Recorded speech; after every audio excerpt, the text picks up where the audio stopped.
Ekifo kino kiwezako yikezebwa mwana mu 5 era ng'ekkanisa ya Uganda erina obuvunanyizibwa ku kifo kyonna. Ominsani Bishop Hannington yabeeranga ku kyalo kino Kyando ku lusozi luno lwennyini okutuukira ddala mu mwaka gwa 1854.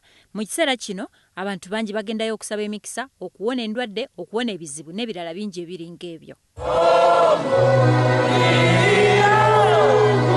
Mu kitundu kino Bishop Hannington atwalibwa nga Katonda anti omulimu gwe yakola wano gwali gwa ttendo nnyo ng'abakkiriza bangi baafuna okulokolebwa n'okuyigirizibwa eddiini. Bishop Hannington yali wamu n'abakkiriza abalala 5 okuva e Kenya era bwe batuuka mu ggwanga lya Uganda baasimba wano amakanda olwaleero mu disitulikiti y'e Mayuge. Ku lusozi luno kuliko empuku, bano nno mwe baasulanga. Oluvannyuma musajja wa Ssekabaka Mwanga yali atwala ekitundu kino mu Kajanga yazuula abantu bano era bw'atyo n'alopera mukama we Buganda. Mwanga yamulagira bano abasonyiwe era abayimbule oluvannyuma lw'okubakwata. Ssekabaka Mwanga yagamba mu Kajanga nti abo bate bagende, wabula mu Kajanga yawulira bubi, yawuliranga mukama we amugambye nti abo batte. Mu Kajanga oluvannyuma yatambula n'atuukako mu kifo Hannington we yali abeera, wabula yasangawo ebintu bye yali akozesa n'abagoberezi be okusinza Katonda. Mwalimu amayinja kwe bawandiikanga ebibasomesebwa n'empuku mwe baasulanga n'oluzzi mwe banywanga amazzi.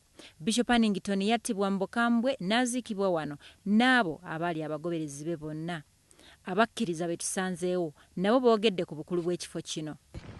Batukoberanga nti eno ekyanda eri empuku omunani waife mwe yasulanga ejabuuliriranga era njibwoine era ndeze ndikuirayo okukopera ku banange nti bana byatukoberanga bituufu era biriyo. Nike kulambula ebayitira Bishop Hannington era mbone engeri yabonabonamu zena nekindi esegano nanje ntwala obudulizi mu maka gange ni mu kanisa y'ensabira.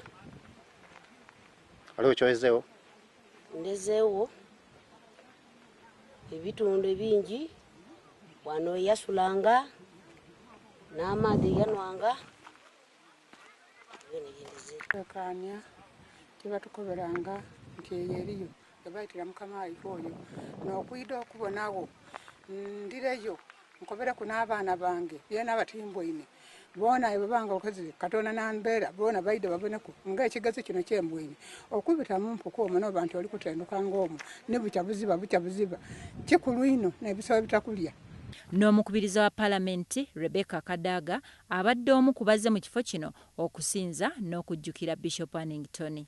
Omuntu yave ekata barriere yakajja kusoma mara wiki ndala ekyando abone ekyalo ajje kunsulo yale akole byebyetakisa so baba zake kusaba tutafika mu kisogo kabiri tambu amani ife tuliwo twida kuyamba tubone nti Bishop wa Canterbury aitero kuba ali kabiri ali n'omulalo oyo owa Church of England yona so Lord Bishop sagero kuba nimwe abatakamwe bali kuida tongere mu amani tongere okusaka abantu baife busoga yongere okutumbuka nti yongera bidi yawandika era yongera baluwa eyokubiri n'eyokusatu then nanteko yange eyokuna Alipoota ekungaanyiziddwa Ronald Noah kwa WBS TV.